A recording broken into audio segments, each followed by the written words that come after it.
Experience for me to be seated on the dais in front of the elite fraternity. And in fact, I was telling Mohan Vamsi Garu that even as I walked in, I'm quite unnerved, not really knowing what to say. And even as I was called onto the dais, and after seeing the large gathering before the dais, there is an experience of mine that actually comes across very strongly today. And I think I did share it on quite a few occasions, but I think this is an occasion where I need to reiterate the experience that I had faced earlier on. This was probably in 2004 when I had first entered the parliament. And I was quite lost, quite worried, scared, not knowing how to make interventions in the parliament, not knowing how to raise questions, not knowing how to really make very fruitful and productive interventions, which is when I asked a colleague of mine, what do I do? And he was a senior gentleman. He looked at me, smiled and said, Purandeswari, you just don't have to get worried. This is the easiest thing that you can do in your life. All that you need to do when you want to make an intervention is raise your hand. And he says, your duty is to continue speaking, while it's a speaker's duty to keep ringing the bell, so just ignore it, don't bother. But what came later was very interesting. He said, you just have to continue speaking for whatever length of time you need, provided you don't say anything. So that is something that I'm probably still deciphering until date, as to how do I speak for a long number of hours, but still say nothing. I think that is going to be more difficult than actually identifying a lesion, just as we saw on the screen today. But yes, it is a humbling moment, not simply because I'm standing in front of an elite medical fraternity, but also having a mother who succumbed to lymphoma after having experienced a sister having detected with breast cancer, but God willing and God being kind, she was treated well and she's out of it. But having had the harrowing experience of losing an aunt to cancer, and now having a cousin almost on the verge of an end, I think this is really a humbling experience for me. And I think it's a real privilege for me to be here today, even as we launch the tomography, which is the most advanced, in my knowledge, in actually identifying breast cancers.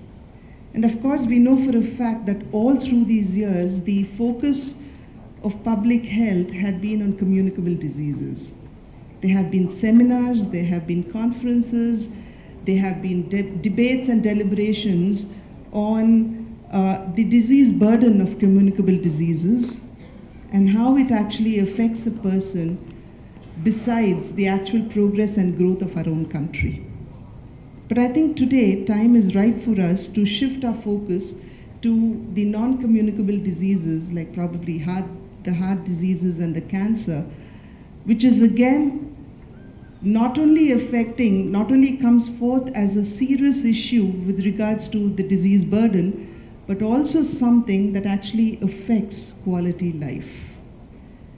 And that is why we need to take a complete different look today and actually find ways and means of addressing the challenge that we have before us. Indian oncology is estimated to be anywhere around a $10 billion market, with an annual increase of around 21% every year. And despite all of this, despite the increase in incidences that are coming to the fore, despite many number of patients coming forward with a lot more awareness, dedicated oncology setups, or even probably equipped departments in hospitals are yet to actually reach the numbers that can actually cater to the large number of identifications that are happening today. And therefore, I think it is time for the industry, when I say industry, the manufacturers, probably the researchers, the medical fraternity, which means all the stakeholders to come together and actually find ways and means of coming out with ways and means of reaching people actually being afflicted with breast cancers, which are on the increase today. There have been studies which have emphasized that about 45% of the general cancer and about 55% of breast cancer mortalities are actually happening in low and even in the poor countries, in the low income and the poor countries. And that is where it becomes very, very important for us in India. More particularly, looking at the geographical challenge that we have in our country, with a large population living in the rural areas. How do you reach out to them? We need to look at innovative ways in actually reaching out to them. And today, that is where we strongly believe that the diagnostic or the diagnosis has, the Indian diagnostic sector has a very important role to play. Today, there is a paradigm shift in the medical practice, and the shift is from treatment after detection of the disease or the inability towards prevention through early detection and treatment. I think that should actually be the focus when it comes to breast cancer. And the Indian diagnosis market itself is set to be a $2.5 billion market, growing at a rate of around 20% annually. But is that sufficient to actually reach out to the people? There is increasing awareness, and there is affordability in the sense that there is more monies now in the hands of the people, and the awareness coupled with the monies in the hands of the general people or the common man is actually attracting them to the diagnosis. But however, we need to make it more affordable, more accessible, because we know that there have been surveys that have emphasized that there are two reasons why most of the people in rural India actually commit suicides. They said one, the first reason is unable to pay back the debt that the farmer or the farming community is making for agriculture is one, and the second one is unable to pay back the debt that a common man takes to afford good quality medical intervention. These are the two major reasons, is what surveys have emphasized, which are the actual reasons behind the rising incidences of suicides in rural India. So now the challenge before us is how do we actually make such wonderful technological advancements affordable and accessible to people. Now one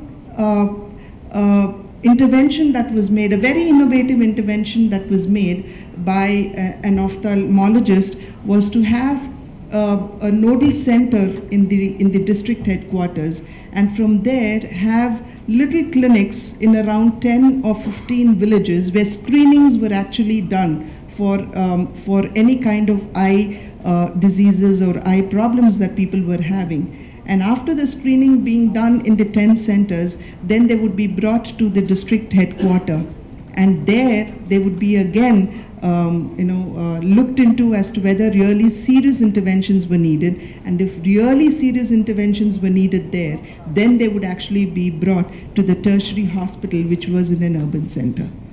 Probably we need to look at innovative methodologies to see if we can actually screen even at the village level, and then see if really such kind of serious interventions are required when they can actually be brought to the tertiary hospitals in the urban centers. I think that would largely help the common man, the man who cannot afford traveling to the tertiary hospital every time he thinks he's in need of it, or she is in need of it, and try to bring the advancements in technology much, much closer to the common man living in the remotest areas of our country. I think that would be a huge help which the medical fraternity would actually be doing if we were to explore innovative methodologies like this to see if we can actually reach out to the common man living in far-flung areas in our country. Of course, technologies have advanced. The rapid evolutions are happening today, as we have just seen on the screen with the tomography, which was just explained to us. This, again, has been the intervention of probably private entrepreneurs who were pushing the envelope beyond probably just the screening mammography or the ultrasound technology, or even for that matter, even just the basic interventions that are being made when people are afflicted with diseases. But even as we talk of technological advancements, we've just seen how the tomography can actually reduce the number of recalls that can happen to a patient, how lesions that are overlapped by tissues can actually be identified with greater accuracy, and how unnecessary invasive interventions could be prevented in case there is not the real dire necessity to have an invasive intervention. These are all wonderful technologies that are evolving today, and we should thank the research that goes in behind it. We should thank the minds that are actually committing themselves to these technological interventions, but it is definitely the responsibility of the medical fraternity along with policymakers to ensure that these technological interventions are actually carried to the actual beneficiary, and that would be the person or the man, the common man living in far-flung areas in our country who is not able to afford such technological interventions. So I think that should be the focus today, besides the fact that we are actually making the advancements that are very, very important. Today, the focus should definitely and necessarily be how do we make these technologies available and accessible to every person in our country, and not just remain with a few who can just afford it. That should be the focus today. And I would like to take this opportunity to congratulate Dr. Mohan Vamsi Garu for having coming up, for probably having brought in this mission into the state of AP. And of course, I have, I cannot say a very long acquaintance with him, but yes, I have been acquainted with him for quite some time, even as he was acquainted with the Basavatarakam institution. And I'm sure his commitment would go a long way in helping the common man who comes to him with a real appeal and a request for help. That is how I know Dr. Mohan Vamsi right from the beginning days, and I'm sure he'll carry on the good work.